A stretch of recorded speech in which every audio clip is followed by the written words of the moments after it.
Hey, good evening. Good Thursday evening. I like to call Thursday evenings Friday, Friday Eve. Here we go. As we head our way towards a Friday, as we head our way towards here in the province of Ontario, a bunch of days of rain ahead. Hey, for those that don't know me, I'm Frank Ferragini, aka Frankie Flowers. You can see me Monday through Fridays on City TV's Breakfast Television as well. You can see me on Cityline. It is fantastic to be here tonight with Farm and Food Care Ontario to help you through what's going on in your garden and also help you along this way of growing your own food.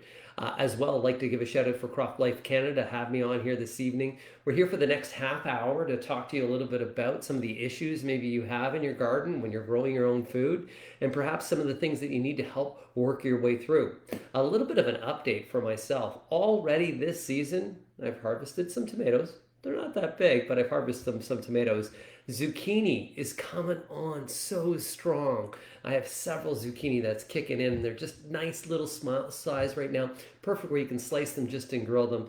And of course, I've already harvested some cucumbers and I got my herbs all around me right here. I got some rosemary, some basil, and some oregano right beside me just to kind of work my way through.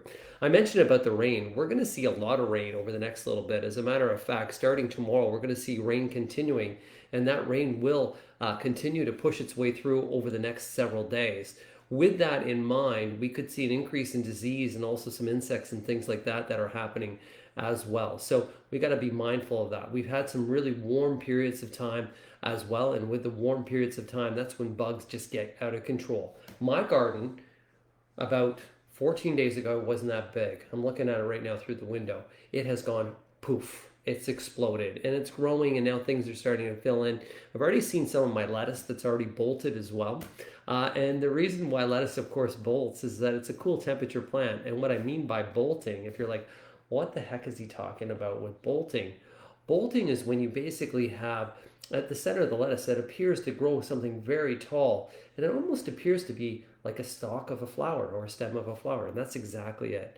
And as soon as lettuce bolts, it will then start to have a bitter taste. So the flavor of it's bitter. Once it bolts, pretty much that lettuce is done.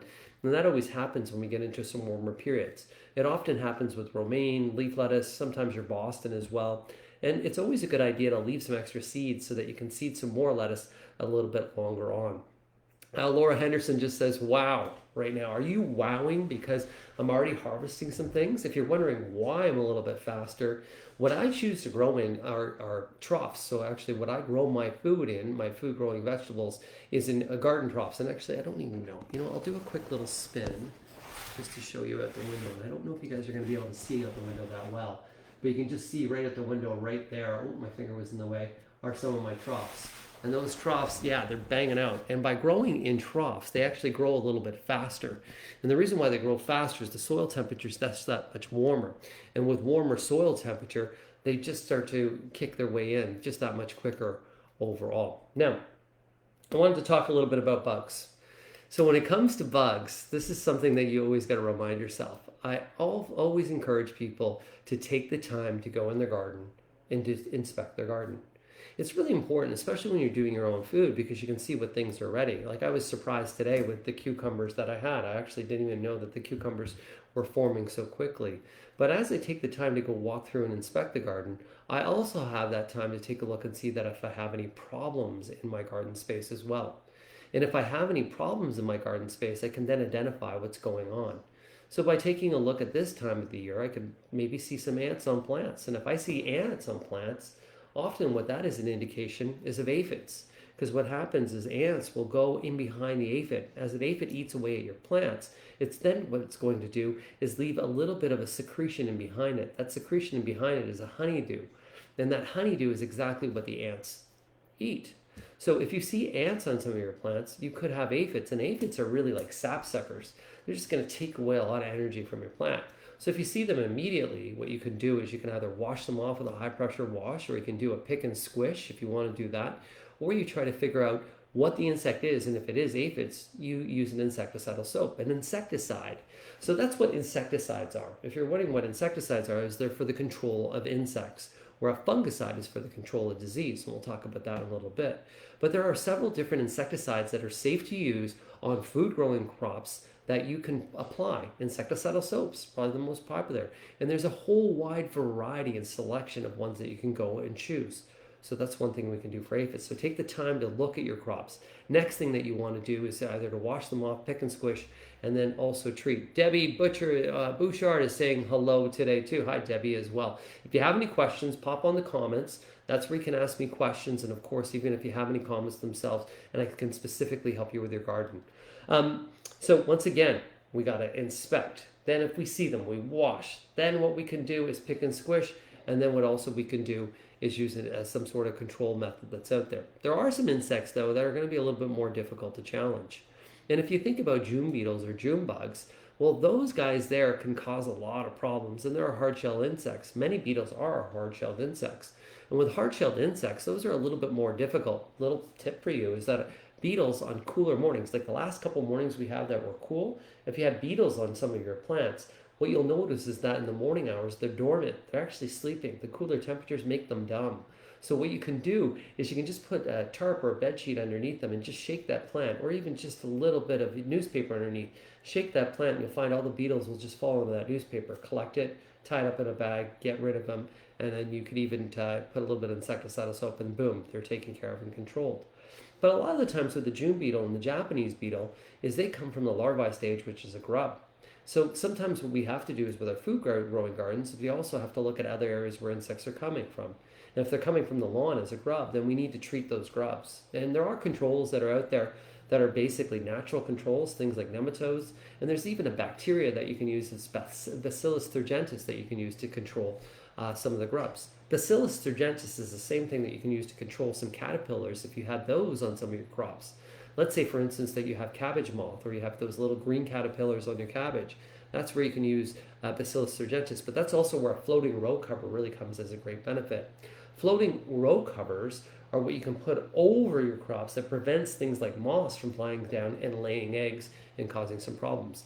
So Grace is asking us a question. Oh, Aaron saying hello from Ottawa. Hello, Aaron, and a big thumbs up for you. Grace is asking a question. How do you control whiteflies? So whiteflies, first off, they generally don't harm and or kill a plant. They will sometimes take some energy away from the plant. They are difficult to control, but if you are treating them, you can treat with that insecticidal soap. The key with that insecticidal soap is you want to spray the top and underneath the foliage itself. If it's just one plant that has whitefly, and let's say you had whitefly inside, sometimes if that plant's really badly infected, it's a good idea to move that plant or just discard that plant and get rid of it before you have whitefly that transfers over. Paula is saying hello from Georgetown this evening as well, and hello to Paula as well from Georgetown as well. Whitefly is a common insect, and another common insect that you could have too is thrips. And let's say that you're starting to see thrips, for instance, on some of your squash type plants. So you're starting to see a little bit of looks like little tick marks, like almost like little burn marks on the leaves, and that's indeed thrips. Thrips is another thing that insecticidal soap is your go-to on that. I also wanted to talk about Swiss chard. Swiss chard, my Swiss chard as well. I was pretty disappointed. My Swiss chard had some leaf miner, and leaf miner on the Swiss chard is when you actually see on the interior of the leaf where it looks like something's kind of eaten the inside of the leaf, so it almost creates what a blister is. Best way to control that is any of the infected leaves is you just pinch those off. You can put a floating row cover over the top that will hopefully take care of those as well. But I've been seeing a lot of that Swiss chard leaf miner. The thing I love about Swiss chard is that Swiss chard is something that you can grow, you can cut, and you'll get another shoot of growth that comes in behind it. So we can pick off those leaves. Anytime you see badly infected leaves that have holes, or let's say that they're brown, always remove those. Now, let's talk a little bit about something that commonly happens, which is a disease on these guys.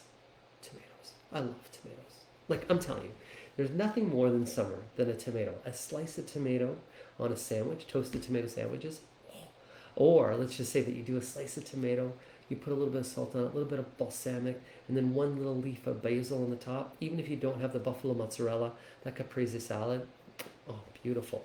But what happens a lot of the times with tomatoes, on the bottom of that tomato, is you'll get like a scarring and or a brown spot. That scarring and or a brown spot on the bottom of that tomato, that is what's called blossom end rot. Blossom end rot's really disappointing because you're looking at the top of the tomato, you're like, wow, it's a fantastic tomato. And then you go look at the bottom, you're like, what the heck happened? You get pretty upset. Blossom end rot is a calcium deficiency, but also it sometimes is where you haven't watered and then it's gotten water and it's got a bunch of inconsistent watering.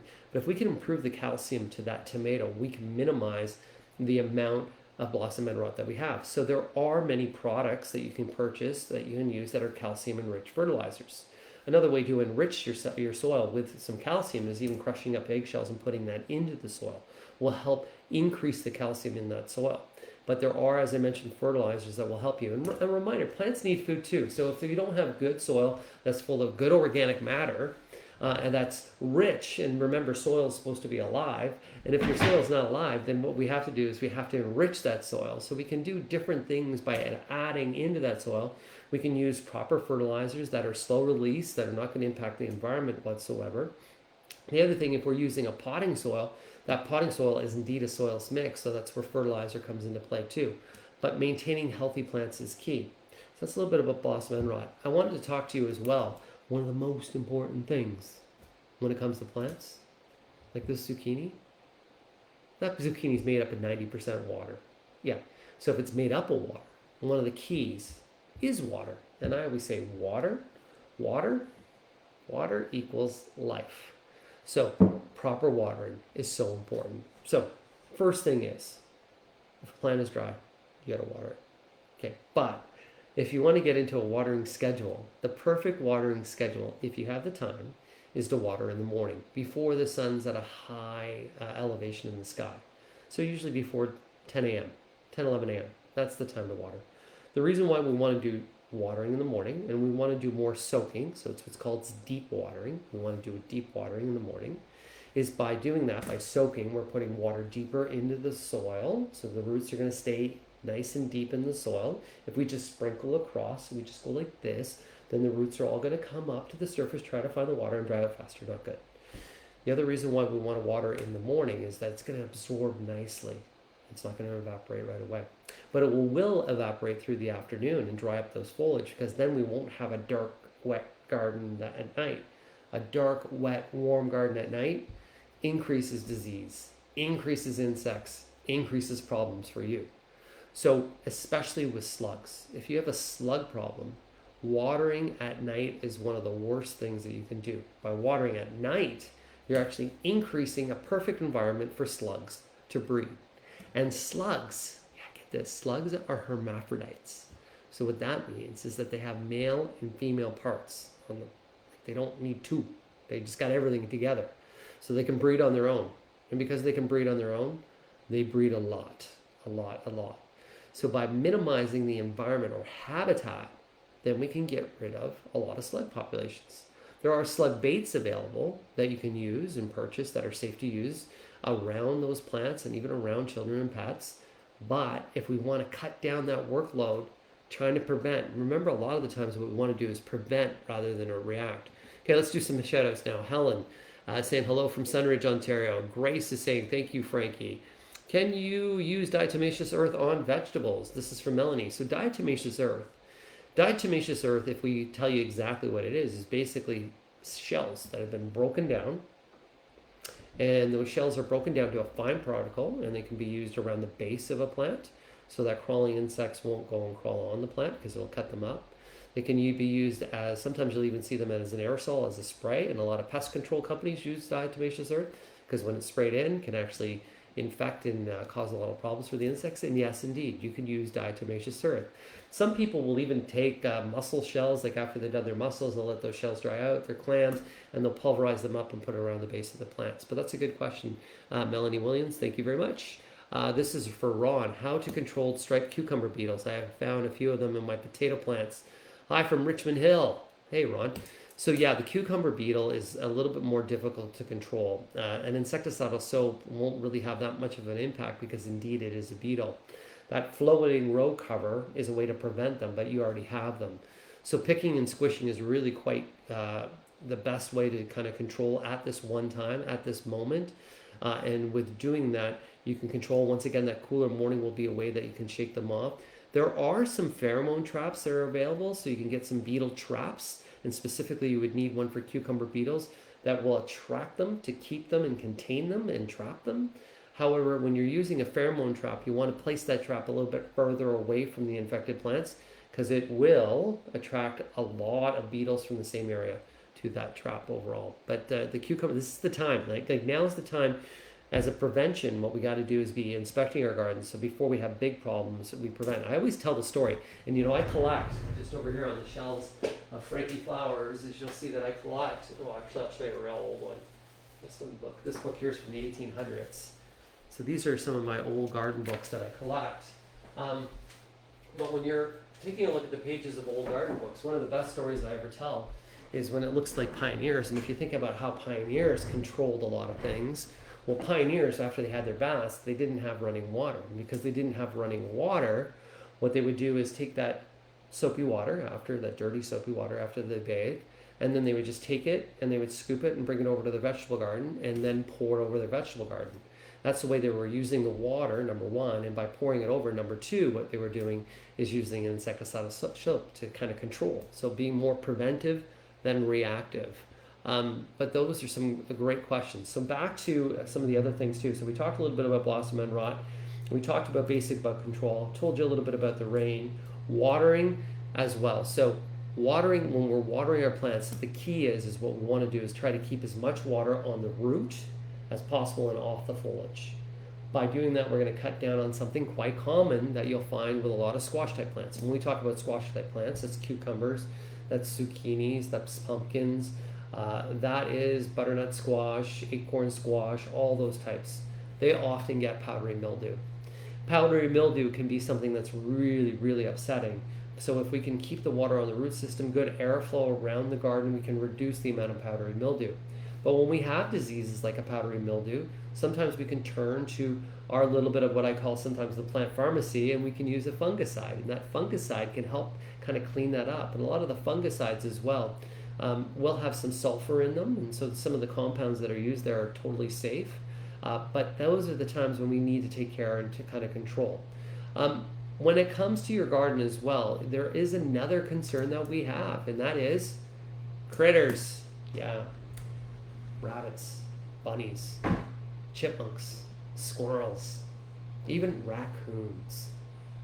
Raccoons can be really frustrating. Bunnies, I have a load of bunnies in Bradford. So I'm located in Bradford, Ontario. If you want to know a little bit about my background as well, like how do I know this that much about plants, is that my family has 2 garden centers. We're also farmers. We farmed for several years. I grew up on the farms in the fields of the Hull Marsh. And I've worked in a garden center since I've been a very, very young age. Always had a garden. And I'm a product of child labor. I've done the 10,000 hours of answering gardening questions and trying to find out garden solutions for people. So that's where it comes down. Now let's talk a little bit about bunnies again. Just gonna have a sip of tea. So when it comes to things like bunny and deer and things like that, that can also, we can turn our heads and it looks like they eat our crop. What do we do? Well, we can always try to figure out some of the things they don't like. What they don't like to smell, what they don't like to see, what they don't like to touch, what they don't like to taste. We got to play with their senses. So with bunnies, you'll often see, if you go to a garden center or even some garden supply stores, even online stores, you'll see owls for sale. And you probably say to yourself, well, why the heck is there an owl for sale? Well, the reason why there's an owl for sale is that owls are predators to bunnies, and owls sometimes can keep bunnies away. They can keep birds away as well. So placing that owl up is one way to discourage them. But if that owl stays in the same spot, the bunnies will adapt, and you have to change your control methods because they'll just say that's a lazy owl. With deer, for instance, deer are very smell sensitive, so even they walk on the same path coming into a property. Sometimes even just taking bars of soap and hanging them in nylon stockings, that smell is one way to get them out of the area. Old garden books would say pee around your garden, put dog hair around your garden. There's all these different things that we can use with playing with their senses. So always think about playing with their senses to get them out of the way. So this is Laurel. I grew up on a farm, hence loves gardens. If you grow up on a farm, you have the affection for plants and for seeing a plant grow and the end product. The thing that I love about gardening and I love about motivating people to garden is that truly you get to watch something progress. And I always, my main thing that I say about growing your own food is that it's better than therapy because you get tomatoes. There you go. But gardening is one of the best things, and this is why gardening has, I think, grown so much, and it has grown so much during this challenging time in history, We've had 30% more Canadians that are gardening right now because they have more time, but also they want to take control. And if you want to take control of how you eat or have a greater appreciation for what it takes to grow food, so the next time you go to buy a zucchini at a grocery store, you actually have some concept of what it took for it to grow, the efforts, the inputs. And it's one of the best ways for you to get children to eat well. Studies have shown that if you want kids to eat more nutritious, help them grow their own food or get them involved in growing their own food, and they will indeed eat better. They will eat better. So a little bit about control as well. With raccoons are probably the most challenging thing to control because raccoons are very habitual. They'll go in through the same area. They're very domesticated. They get used to things and they're not afraid of many things overall. But sometimes changing their pattern, changing their way that they'll walk into a property is one way to do it. There's other ways that you can put barriers up. And the other reason why I grow in troughs, and I showed you my troughs here as well, is that with the rabbits that I have, all my lettuces are grown up and elevated. And by them being elevated, the rabbits just can't get to them. So it's a great way, and I do have a little patch of lawn over there that the rabbits have been eating quite a bit lately, and I have a little dog. I have a little dog, Bentley. And Bentley, anytime I see a rabbit, I just let Bentley in the backyard and he pushes them out quite easily. So those are some ways that you can kind of control those guys. So what do I see coming up in terms of challenges for you? So here we are. Things are starting to fill in. Now is the time when we're starting to harvest. It is key for you to continually harvest. And now what we have to do is, even if you haven't harvested something and we're starting to get more mature fruit, let's say on a plant, you want to get rid of that, because as soon as we start to see a plant get fruit, or a cucumber and or a tomato, that's where the energy is going to go. Best way for tomatoes, of course, to harvest them, vine ripen is the best way to harvest. But if you're starting to see, removing some of the spent flowers, removing any brown leaves, even if your fruit is getting too large, get rid of that, pull that away from the plant. That'll put more health to the plant. This is for Rachel. I'm growing some tomato plants on my balcony and there's not much room for anything else. Are there plants that I could plant with my tomatoes to save space and to attract good bugs? One thing that you can plant near tomatoes that works really well with tomatoes is basil or basil. Basil and basil and or the same thing, or basilico, works well with tomatoes because it also helps repel aphids. So there's a really good companion plant, and that's what you talk about, companion plants. Let me tell you one of the one of the best stories when it comes from our indigenous people. And today was a really, some of the news we've been hearing is really, really hard to hear and to believe that it happened in Canada. But what I'd love to tell you is some of the lessons that I've learned from indigenous people. One's called the Three Wise Sisters, and it's a planting technique. And this is a perfect example of planting, and that is of companion planting. So in the middle, you're going to plant corn. And beside the corn, you're going to plant a pole bean. So what happens is the pole bean grows around the corn. Then underneath that pole bean, you're going to plant squash. So what happens is the squash shades the roots of the pole bean and the corn. The bean itself actually puts nitrogen back in the soil. So the three of them work together so well, and that's why it's called the Three Wise Sisters. So there are so many different techniques that you can use with companion planting, succession planting, and next season what I really recommend for you is what's called crop rotation. If we want to make sure that we have healthy plants, we don't want to plant the same things in the same spot year after year. We want to plant tomatoes in that spot one year, and then the following year maybe lettuce, and then we're turning that over. The reason is that those plants are pulling nutrient from the soil, or if let's say there was a disease in the soil that was left behind. Crop rotation will improve the soil, will improve the health of your plant, and reduce the chance of having disease. In the fall as well, cleaning up that garden is really key.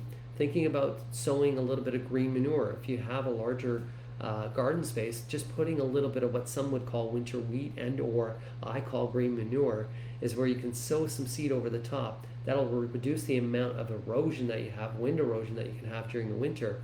But as well, what that will do is we can till that back in the spring, adding back into the soil, feeding the soil. I want you to start thinking that the soil is alive. The soil is thriving. And for us to feed the soils, we're going to feed the plants. And another reminder for you too is that gardening is a journey. And so with gardening being a journey, if you're gardening for the first time, it's not always going to be a smooth road. It's going to be a bumpy road full of potholes, and sometimes you're going to have challenges, and sometimes you're going to have plants that work and plants that don't work.